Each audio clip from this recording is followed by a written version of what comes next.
когда-то в одном из роликов мы смотрели вот такие наборы для ремонта камер надувных и говорили о том, что при помощи них легко заклеивать различные повреждения.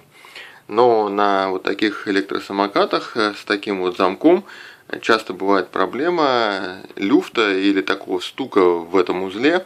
То есть вот эта рулевая стойка при движении слегка так колеблется и вызывает вот в этом месте такое ощутимое стучание.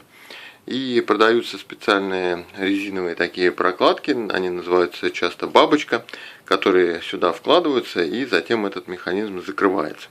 Так вот, пришла такая идея не покупать очередную эту бабочку, а взять одну из вот этих прокладок и вот таким вот образом ее сюда приклеить, грубо говоря, даже положить.